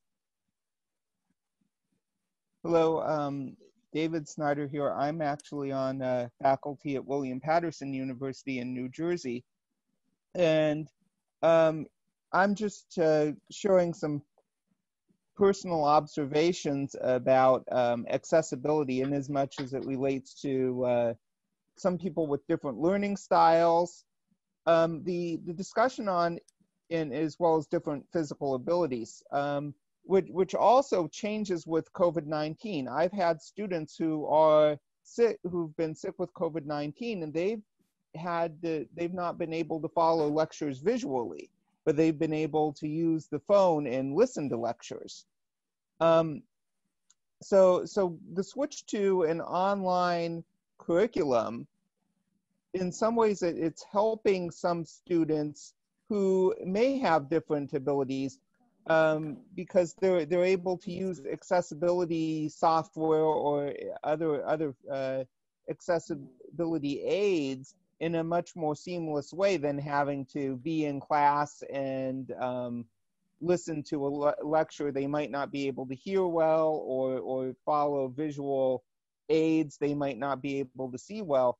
On the other hand, it's hard to deliver always materials in a way that people can access them. One thing that's come up in my teaching is not everybody is able to respond to nonverbal cues in the same way. And some students, and even subtle cues about how we emphasize things when we speak in the same way. And some students are very good at catching these sorts of things. And even online, when you change the way you speak, they're able to catch the change in the way you speak. And some students find it who struggle to be able to catch nonverbal cues, actually find it kind of liberating to be online, because they're now in the same position as other people who are used to seeing various nonverbal cues. There's a sort of equalization, but some people are kind of borderline who are able to catch certain cues about how you change the way you speak in person or your gestures in person, struggle to do so over maybe a less than optimal internet connection. So there are just lots of things to consider. But yeah, and as Dr. Jenkins' point, if I have your name correctly, is pointing out, yes, it's not a good medium for supporting social and emotional development. But the one thing it does do is it does make, sometimes in some ways, lectures can be a little bit more informal. So it kind of bridges the gap between formal and informal learning in a way. So that's all I really have to say. Pardon my rambling. Thank you, David, for your input. So we'll have a couple of questions. There's somebody else that wanted to speak. Let me see if she's still around, and I'll just call her to make one or two comments, and then we'll take the questions. We'll end this session in the next 10, 15 minutes. You know, Lauren, are you there? Lauren, if you're there, you know, you have some idea you wanted to share. Okay, fine. While we wait for Lauren to come on board, let's just look at certain questions for the panelists. The question is, how do you integrate peace education in a highly radicalized context, such as the case of Boko Haram in Nigeria or extreme religious fundamentalism? So how do we integrate peace education in highly radicalized context? I don't know who wants to go first for that.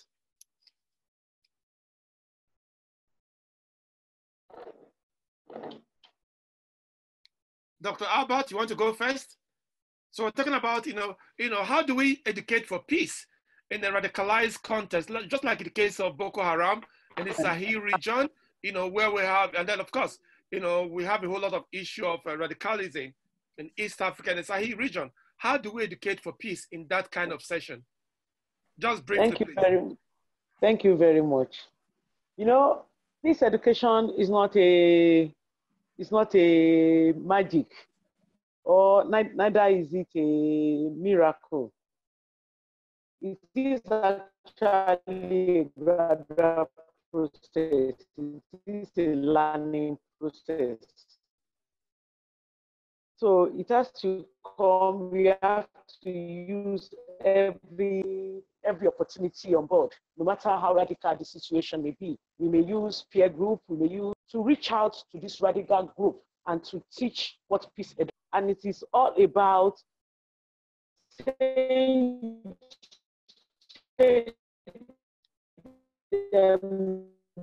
talking about the use of the upholding the positive value medium or every media available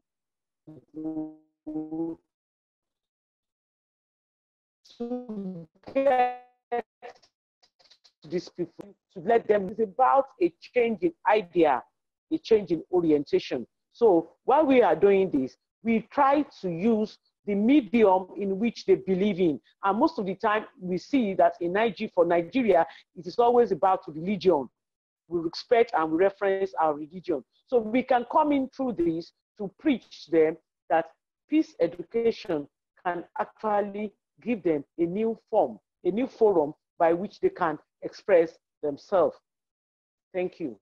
Okay, thank you very much. I think, Dr. Albert, you raised a very interesting point. And Christina Midigi asked the question, where do we place classroom moral in online learning? When you bring this issue of moral, issue of, faith into learning, it comes to a different dimension. Where is the place of moral, in online learning? Sometimes you say, your degree is both learning and in character. So when you're giving a degree, it's not just the academic, there's also the moral. So the big question, which I want the panelists to address, as we look at, the issue of integrating peace education in radicalized context, also to look at the place of moral in online learning.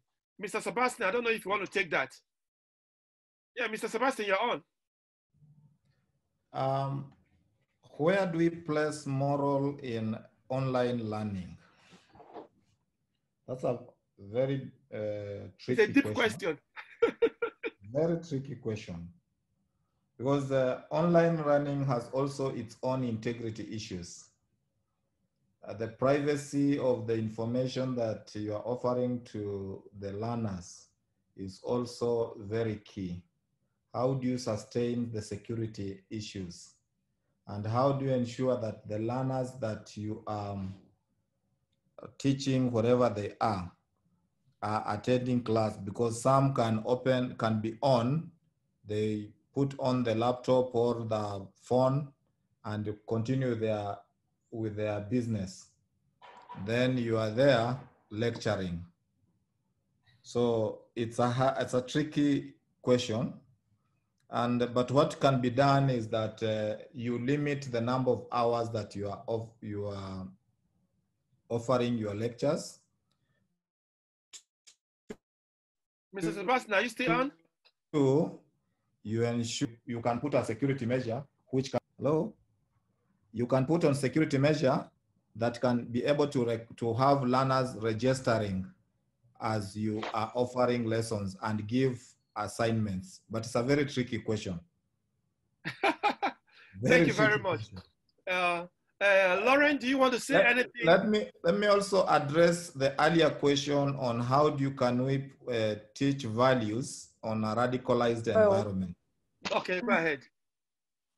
Collins, there's one thing that we need to ask ourselves. Education is a public good. So we need campaigns from the policy makers that they vet any material that goes to institutions. That's first thing.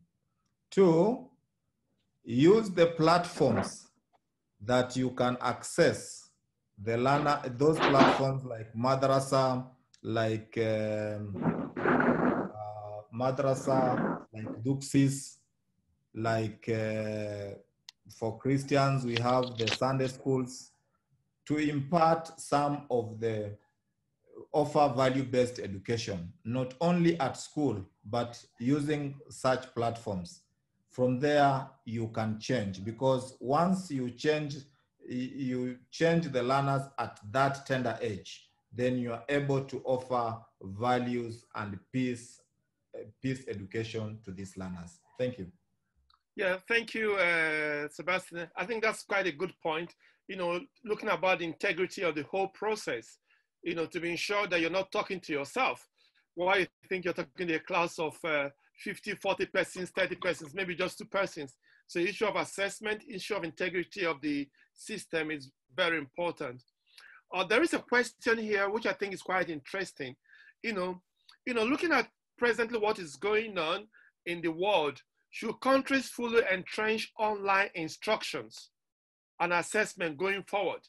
Do you think online learning and instruction should be, you know, the new normal?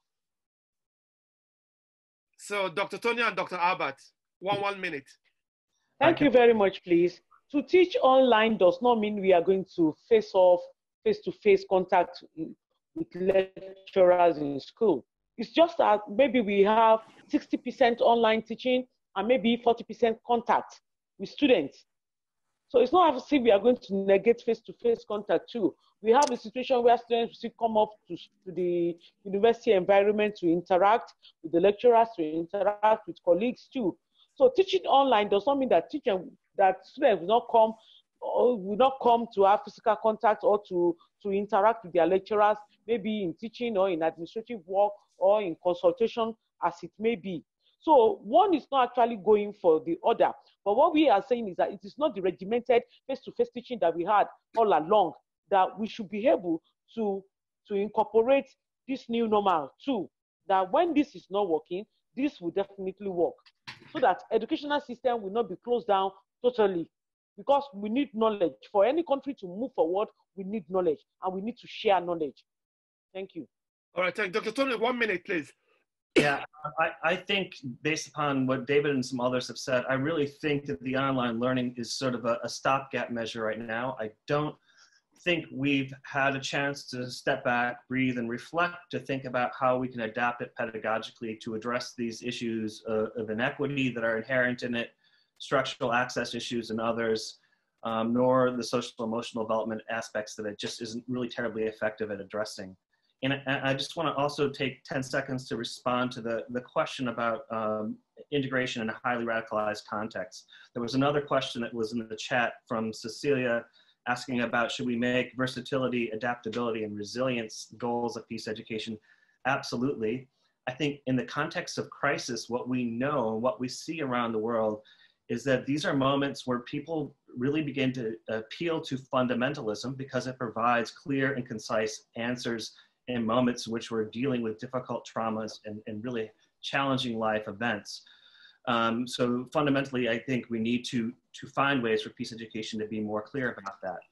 And I think that one of the ways in which we can most effectively integrate that, and I think this is something that Dr. Albert mentioned as well, is partnering with those through non-formal kind of community and cultural institutions that are the arbiters of culture within certain contexts and communities, through non-formal efforts to bring peace education through those mediums. is really kind of key to be able to be successful in that.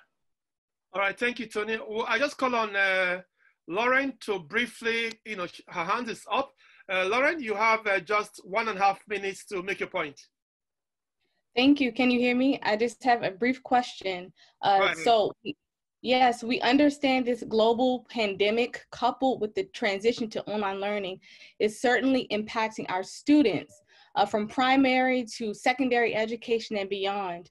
But my question is, what about addressing the social, emotional experiences and increasing morale for our teachers and professors as well? How can we ensure that happens? Wow, that's a bombshell. So I would like to start with Sebastian, then Albert, then Tony.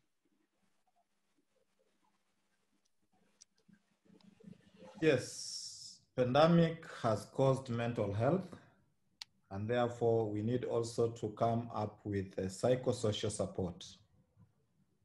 Because as we speak, like for our country, learners who are in class 8, who are expecting exams this year, if you talk to them, you will hear frustrated. Is it true that I'm going to be out of school for the next 6 months? Is it true that I'm going to repeat classes? The Form 4s, our case like Form 4s last year, somebody did exam, but didn't meet his expectations, so he has repeated a class. Then now he's expected to do the exam.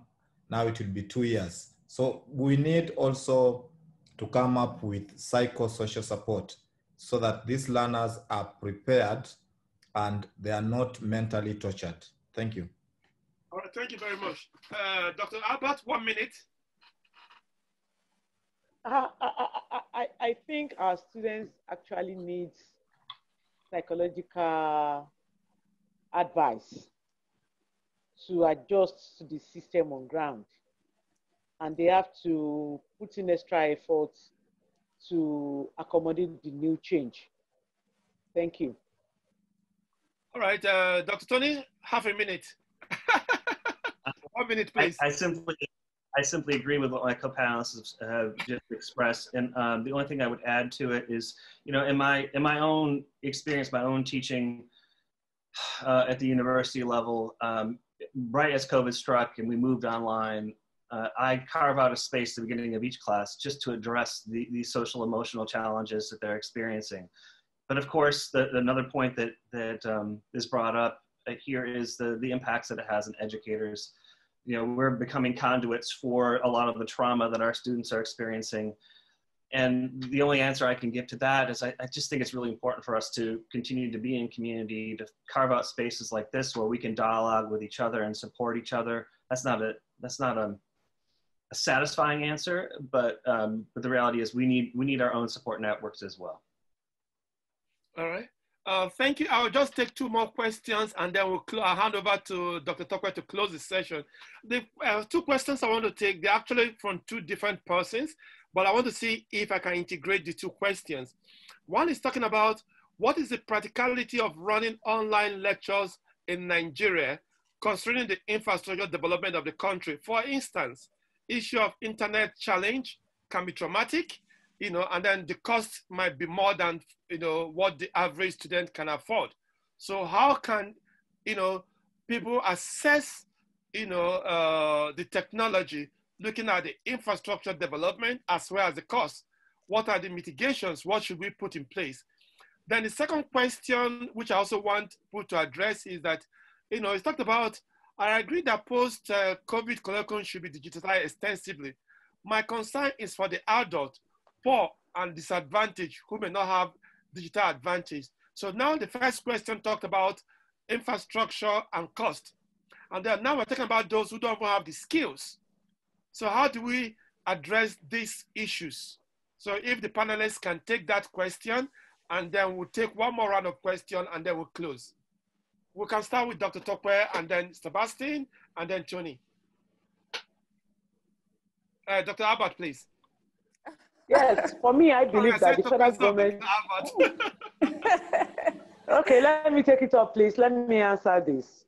Thank you very much. I believe that the federal government should look into what data costs.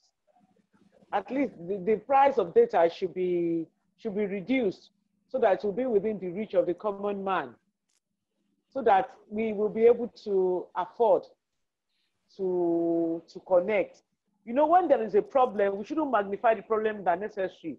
We should look for how to go about it. You know, teaching online is even better than locking down our schools completely. We cannot afford to remain ignorant. So we have to look for ways around it.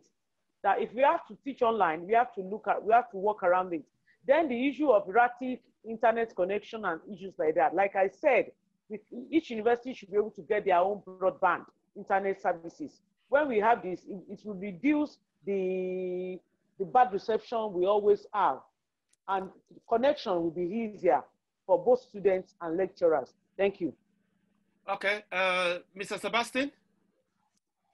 I think for technology, we need to look at access to technology. We need to look at the capacity of both users of the technology and security issues regarding technology. And to address that, then access to technology, like what they do to farmers in certain countries, zero rate tax on technology-related accessories, so that it can be accessible to all. Then when it comes to capacity, then there's no shortcut. You need to build capacity of the users. The security issues, that can be tricky also, because most of the facilities used, they can also be a source of plagiarism and getting data from certain countries. So that has to be controlled before you can expand the use of technology across the country. Thank you. All right, thank you very much. Mr. Tony? Well, the access, the question of accessibility and affordability and technology is a big one. It's an issue of equitability. I don't know that I can address that now, but at least a short-term strategic solution is, if we're primarily using online learning as a tool for delivering lectures, then I would encourage people to record them, not to expect our students to have to attend a synchronous course with their peers at the same time. But if we are able to create recordings and other things where they can be more flexible and engage in more forms of asynchronous learning, that at least gives them a chance when they have the opportunity to find it. Again, I feel like it's more, the online learning is a stopgap for me. But at least there are some short-term solutions that can help mitigate some of these issues of equity that we can explore. Yeah, thank you, Tony. And I think the last question from my side, the last question from Shana Alexander Benjamin for the panelists before I hand over to Dr. Ko to continue. The question is that, how can peace education be mainstreamed in countries or communities that are not considered conflict zone? So, what she's more like saying is that maybe the perception is that peace education is only needed in the conflict zone. So she's asking the question, how can peace education be mainstreamed in countries or communities that are not conflict zone? So we start with Tony, then Dr. Albert, and then Sebastian. After that, and then I think my job is done. That's the source of a 12-hour discussion. So I don't know if I can tackle that easily now, but just to make an assumption that, of course, because the community is not experiencing some form of direct violent conflict, that there isn't conflict or violence is obviously something that's not real. But there's obviously a lot of complications with that. I don't think I have a satisfying answer right now, but part of it just requires looking inwardly and analyzing issues of structural violence, poverty, inequality.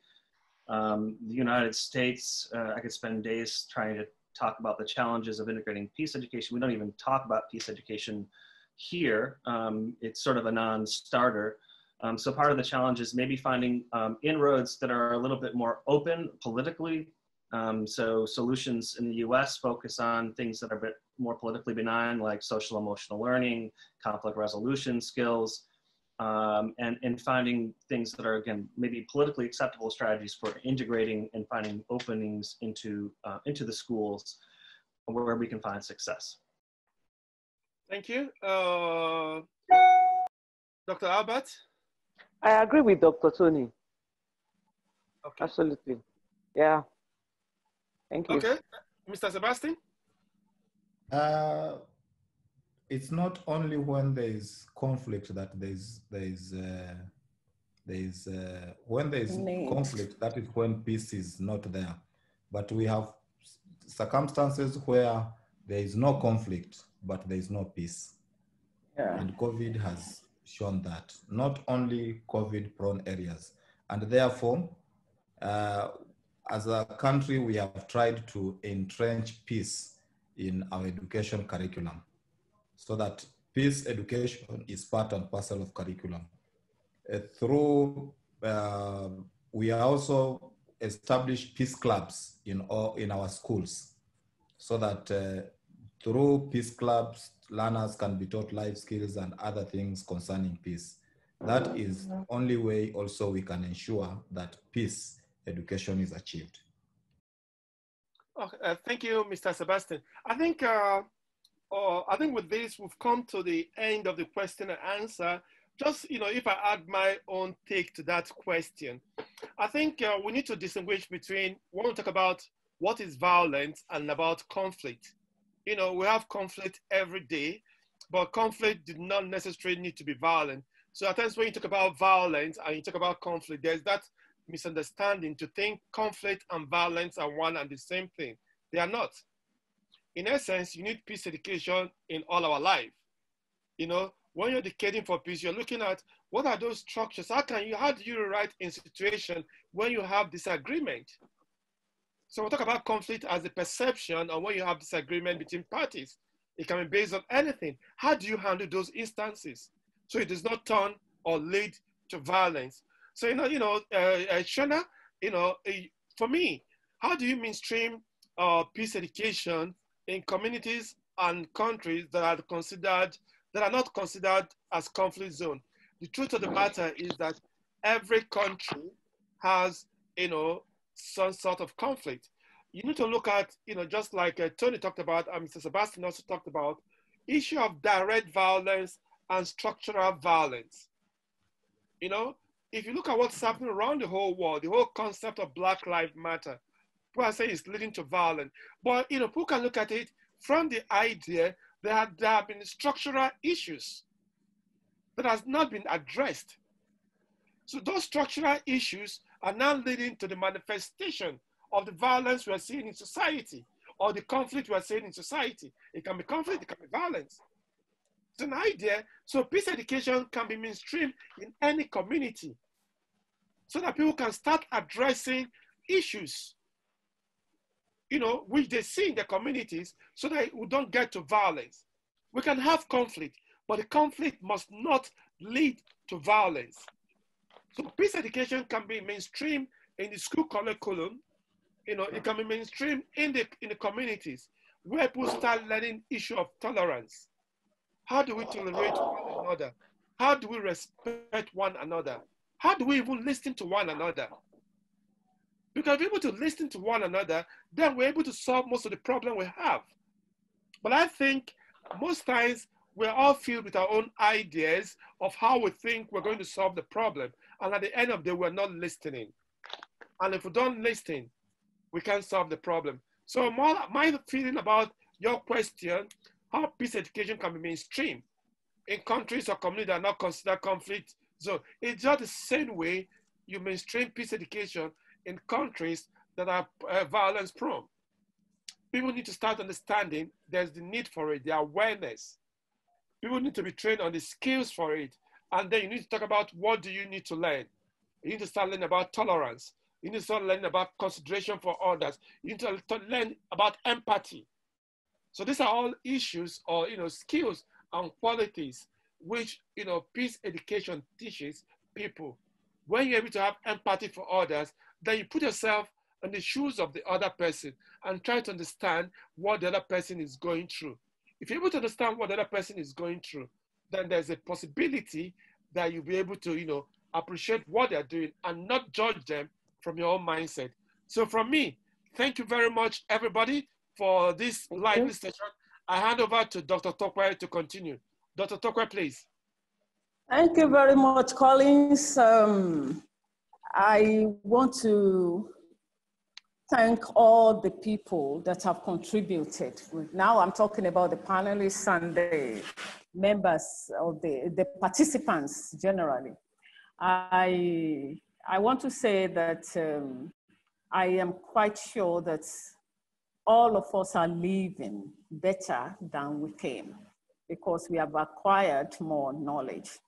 Basically, when we say peace education, we are talking about the process of acquiring knowledge, skills, values, and all that, and creating and sustaining harmonious relationship within oneself first, then with people and the natural environment. If we understand that basic definition of peace education, I think I'm talking about people who are talking about the informal sector now. I think, you know, readily we should be able to plan goals that will make us achieve this purpose. We should be able to plan activities that will lead to this purpose, at least in the meantime, while we are looking around for a central curriculum that will cater for our informal education, informal peace education needs. Then I have gathered a few things from what we have done here, and I think that is what a lot of us will be going home with. All the panelists talked about life skills, the importance of life skills, and that this should be incorporated in peace education in the formal sector, so that our students would live, they will grow with the idea of how they can be responsible even for themselves. Then, of course, there should be skills for prevention of domestic violence, sexual harassment, abuse, and violence, which should be inculcated in the peace education curriculum. We gathered also that peace education should be mainstreamed into all the elements of the curriculum, chemistry, physics, biology, and all that. All these things are what we should be looking at now, so that even from the little education we have, we would be taught adequately how to mitigate conflicts like a pandemic that came, a natural one like this. Well, if it's natural, you know, like this one that everybody just woke up suddenly to see. So what we are saying now is that peace education should be a life skill. It should not be something restricted to the four walls of the classroom. So at this point, I want to say thank you, especially to our panelists. Dr. Jenkins, you have been wonderful. Thank you.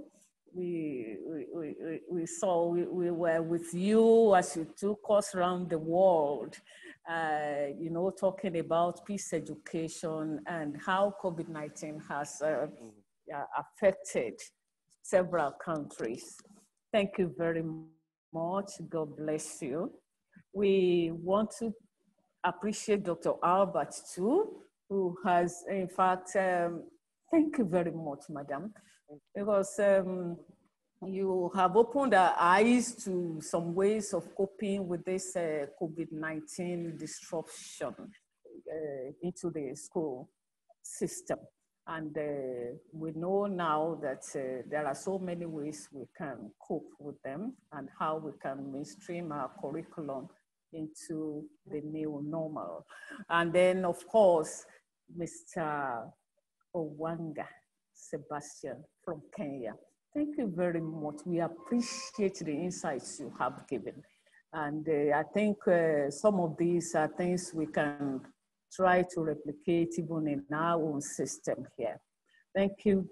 God bless you all. The participants, you have been wonderful, very active ones, and highly cerebral participants. Thank you very much. We love you. We are certainly coming back, but I don't know when, but it's going to be very soon because a lot of issues have been raised here that we need to address. So we wish to see you very soon.